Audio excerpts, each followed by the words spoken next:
गोपाल यादव, सहायक आचार्य इतिहास, राजकीय महाविद्यालय बहरोड। आज हम इस वीडियो के अंतर्गत जर्मनी का राजनीतिक एकीकरण के संदर्भ में चर्चा करेंगे। जर्मनी नामक देश का उदय राष्ट्रीयता की उस भावना का उदाहरण है जो फ्रांसीसी क्रांति और नेपोलियन की विजय यात्रा के बाद यूरोपियन देशों में बह रही थी। जर्मनी के निर्माण में सर्वाधिक योगदान नेपोलियन की विजय यात्रा को ही दिया जाता रहा है। लिप्सन के अनुसार आधुनिक जर्मनी का जन्मदाता नेपोलियन ही था। नेपोलियन की विजय से पूर्व जर्मनी 18वीं सदी के अंत में 300 से अधिक छोटी बड़ी रियासतों में बटा हुआ था। नेपोलियन ने इनको जीतकर वियना कांग्रेस में 39 राज्यों के परिसंघ, जिसे राइन संघ भी कहा जाता है, में बदल दिया। इस संघ में प्रसा राज्य का आकार व सैनिक दृष्टि से सबसे बड़ा राज्य था। ऑस्ट्रिया इस संघ का अध्यक्ष बना। इस परिसंघ में सभी राज्यों के प्रतिनिधि मिलकर एक डाइट बनाते थे, लेकिन इस डाइट में ऑस्ट्रिया अपना पूर्ण प्रभाव बनाए रखता था। ऑस्ट्रिया ने इस संघीय डाइट को शक्तिहीन बनाए रखा। जर्मनी के एकीकरण में प्रमुख बाधाएं। प्रथम बाधा यह है कि ऑस्ट्रिया उस समय यूरोपीय राजनीति में एक शक्तिशाली देश था। जर्मन राज्यों के एकीकरण में ऑस्ट्रिया ही प्रमुख प्रतिज्ञावादी शक्ति था। वह निरंतर अपना हस्तक्षेप जर्मनी में बनाए रखता था। ऑस्ट्रिया को भय था कि यदि जर्मन राष्ट्रवाद सफल हो गया तो बहुराष्ट्रता वाले उसके साम्राज्य को बिखरने में ज़्यादा समय नहीं लगेगा। जर्मनी के दक्षिणी राज्य जैसे बवेरिया, बादेन, बुटेनबर्ग इत्यादि कैथोलिक मत के प्रभाव में थे, अतः इनमें होने वाली समस्त राष्ट्रवादी गतिविधियों के विपरीत पोप इन राज्यों पर नियंत्रण बनाए रखता था। जर्मनी राज्यों के एकीकरण के प्रयास पर फ्रांस इन राज्यों में हस्तक्षेप करता था, ऐसी आशंका थी। यह है जर्मनी के एकीकरण का दूसरा कारण, बाधा उत्पन्न करने का दूसरा कारण था। जर्मनी के एकीकरण की तीसरी बाधा समस्त यूरोपीय राजनीति का केंद्र फ्रांस की राजधानी पेरिस थी। फ्रांस किसी भी कीमत पर स्वयं की सीमा पर किसी और शक्तिशाली देश का उदय होते नहीं देख सकता था, अतः वह जर्मनी के एकीकरण का मुख्य विरोधी था। चौथा कारण है इंग्लैंड भी फ्रांस की भांति जर्मन राज्यों में रुचि बनाए हुए था। उसने हनोवर प्रांत के बहाने उत्तरी राज्यों में हस्तक्षेप कर रखा था। पांचवा कारण है जर्मनी का बौद्धिक वर्ग जर्मन एकता के प्रश्न पर भिन्न भिन्न मत या विचार रखता था। कुछ राज्य जर्मनी का एकीकरण राजतंत्र के अधीन चाहते थे, लेकिन वे लोग नेतृत्व के प्रश्न पर बटे हुए थे। कुछ ऑस्ट्रिया के समर्थक थे तो कुछ प्रसा के समर्थक। दूसरी ओर जर्मनी में गणतंत्र समर्थक भी मौजूद थे। पांचवा कारण है जर्मनी में सामाजिक व आर्थिक विषमताएं भी विद्यमान थीं। एकीकरण के साधक तत्व यानी जिन्होंने सहायता पहुंचाई, इनमें है जालवरिन, और ये महत्वपूर्ण है, इस पर क्वेश्चन भी छोटा भी बनता है। जर्मनी के राजनीतिक एकीकरण की शुरुआत से पूर्व उसके आर्थिक एकीकरण ने जो आधारशिला तैयार की, उसने जर्मन लोगों में राष्ट्रीय एकता की भावना बलवती कर दी। प्रसा द्वारा 1818 ईस्वी में बवार्जबर्ग सोदर शोसन नामक छोटे राज्यों से सीमा शुल्क संघ नामक संधि, जिसे जालवरिन भी कहा जाता है, कि इन दोनों राज्यों के मध्य चुंगी समाप्त कर दी गई। माल की आवाजाही निर्बाध रूप से होने लगी। इसने व्यापार को प्रोत्साहन दिया। आर्थिक एकता ने उस प्रादेशिक व क्षेत्रीय भावना को कम कर दिया जो जर्मनी के एकीकरण में बाधक था। रॉबर्ट इरगैंग के अनुसार इसने क्षेत्रीय भावना को समाप्त कर साम्राज्यवादी नेतृत्व को मजबूती प्रदान की। 1834 ईस्वी तक लगभग सभी प्रमुख राज्य इस संघ के साथ हो गए। जर्मनी में रेल मार्गों के निर्माण में इसमें और सहयोग प्रदान किया।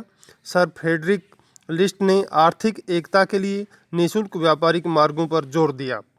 कैटलबी के अनुसार जालवरिन के निर्माण ने भविष्य में प्रसा के नेतृत्व में जर्मनी के एकीकरण का मार्ग प्रशस्त कर दिया।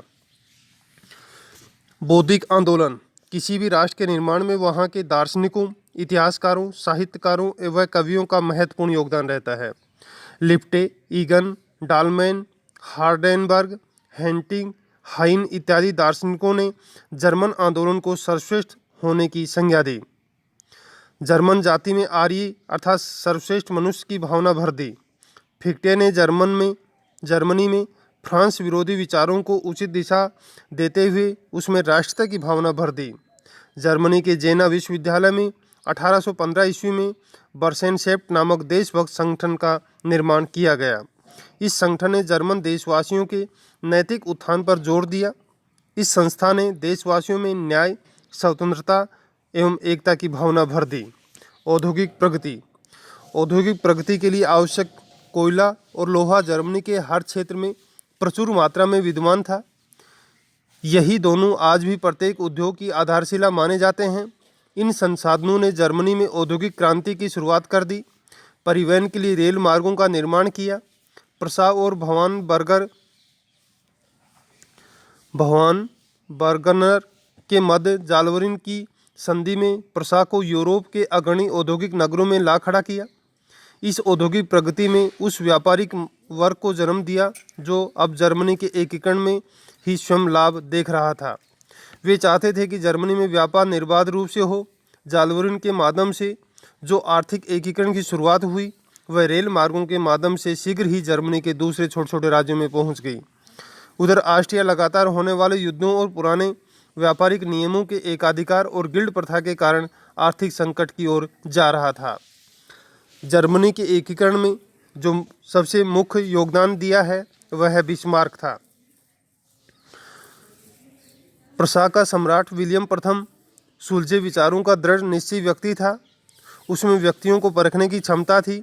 यद्यपि वह उदारवादी विचारों में विश्वास करता था, लेकिन वह जानता था कि जर्मनी का एकीकरण राजतंत्र एवं उसके अधीन सुदृढ़ सेना के माध्यम से ही हो सकता है। इसी कारण उसने वान रून को युद्ध मंत्री, वान मोल्टेक को सेनापति एवं बिस्मार्क को प्रधानमंत्री नियुक्त किया। बिस्मार्क एक चतुर राजनीतिज्ञ, अंतर्राष्ट्रीय मामलों का जानकार तथा कुशल कूटनीति का कुशलता से परिपूर्ण व्यक्तित्व का धनी व्यक्ति था।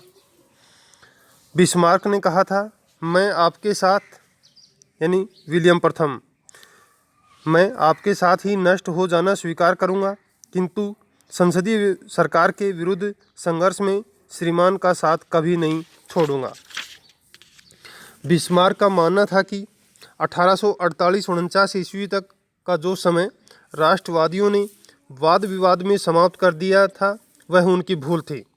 उसका मानना था कि उस काल की बड़ी समस्याएं भाषणों और बहुमत के प्रस्ताव द्वारा नहीं बल्कि रक्त और लौह की नीति से सुलझ सकती थी। बिस्मार्क ने इस कारण प्रसा को शक्तिशाली राज्य बनाने की ठान ली। संसद के निचले सदन द्वारा सैन्य बजट अस्वीकार करने पर उच्च सदन से ही पारित करवाना कर उसने अपनी दृढ़ता का परिचय दिया। बिस्मार्क एक ओर तो ऑस्ट्रिया को सेना के दम पर जर्मन राज्यों से बाहर निकालना चाहता था, दूसरी ओर अंतर्राष्ट्रीय परिस्थिति का लाभ भी वह लेना चाहता था। इसी दिशा में उसने अन्य देशों के साथ गुप्त संधियां तथा कूटनीति के प्रयास प्रारंभ कर दिए। संपूर्ण जर्मनी के एकीकरण की घटनाओं को 3 संधियों के मध्य विभाजित किया जाता है। डेनमार्क से जो युद्ध हुआ था 1864 ईस्वी में, उस युद्ध के बाद में गेस्टाइन की संधि हुई 14 अगस्त 1865 को। ऑस्ट्रिया से 1866 में युद्ध हुआ, उसके बाद में प्राग की संधि हुई। फ्रांस से 1870 में युद्ध हुआ, उसके बाद में फ्रैंकफर्ट की संधि 1871 में हुई। इस प्रकार डेनमार्क, ऑस्ट्रिया और फ्रांस के साथ युद्धों के माध्यम से जर्मनी ने अपने एकीकरण का कार्य पूर्ण किया। प्रथम संधि है गेस्टाइन की। जर्मनी संघ की 2 रियासतें भलेस्विग और होल्स्टाइन पर डेनमार्क का अधिकार था। होल्स्टाइन की अधिकांश जनसंख्या जर्मन थी, साथ ही वह जर्मन संघ का सदस्य भी था। दूसरी ओर भलेस्विग में जर्मन बहुमत में तो थे, मगर डेन लोग भी वहाँ रहा करते थे। डेन लोग जर्मनी के एकीकरण के विरोधी थे। 1852 ईस्वी की लंदन संधि में डेनमार्क ने इन दोनों रियासतों में कभी भी अपने में विलय नहीं करने की बात स्वीकार कर ली थी, लेकिन 1863 ईस्वी में डेनमार्क के शासक फ्रेडरिक ने इन दोनों रियासतों पर लंदन संधि के विरुद्ध अधिकार कर लिया।